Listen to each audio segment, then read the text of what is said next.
In the following circuits, heat produced in the resistor or combination of resistors connected to a 12 volt battery will be.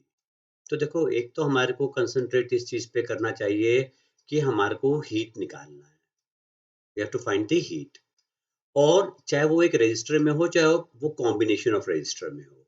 तो देखो, यहाँ पर जो register है वो एक ही है जिसका रेजिस्टेंस 2 ओम है. ओके, तो इसे R1 मान लेते हैं. और हमारा जो सेल है वो 12 वोल्ट का है. ठीक बात है. दूसरे वाले में हमारे को साफ-साफ दिख रहा है कि ये दोनों रेजिस्टर्स जो हैं ये सीरीज में कनेक्टेड हैं.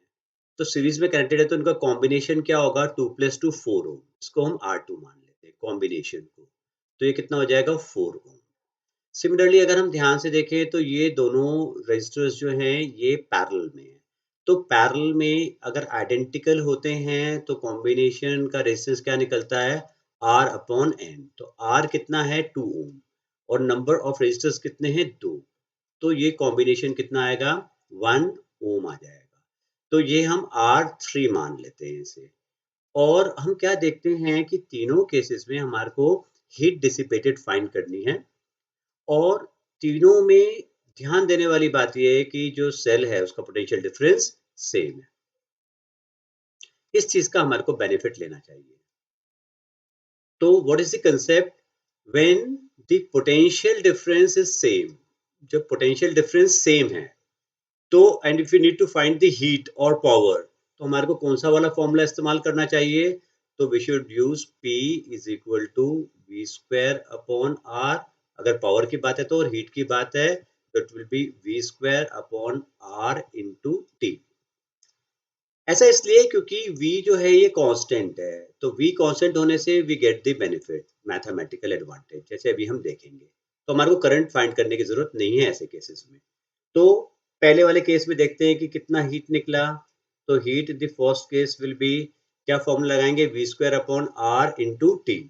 तो वी स्क्वायर अपॉन आर कितना है? 2 इंटू टी. सेकेंड वाले केस में क्या निकलेगा? H2 is equal to v square upon 4 into t. और थर्ड वाले केस में H3 is equal to v square upon 1 into t. तो यहाँ हमारा न्यूमरेटर्स तीनों केसेस में सेम है, वी स्क्वायर टी. तो हीट डिपेंड करेगी कि डिनोमिनेटर में क्या है. यहाँ 2 है, यहाँ पर डिनोमिनेटर में 4 है, इनवर्स रिलेशनशिप है. और यहाँ पर डिनोमिनेटर में 1 है. तो क्योंकि ये 4 सबसे बड़ा है तो सेकेंड केस में हीट मिनिमम डिसिपेट होगी. और इसमें जो ये 1 है ये सबसे छोटा है. आउट ऑफ दिस 2, 4 एंड 1 सबसे छोटा है. तो थर्ड केस में मैक्सिमम हीट डिसिपेट होगी. तो same in all the 3 cases वाला ऑप्शन गलत हो जाता है. मिनिमम इन केस 1 ये भी गलत हो जाता है. मैक्सिमम इन केस 2, तो केस 2 में तो हम देखते हैं कि मिनिमम है, ये भी गलत हो जाता है. तो maximum in case 3 is the correct option.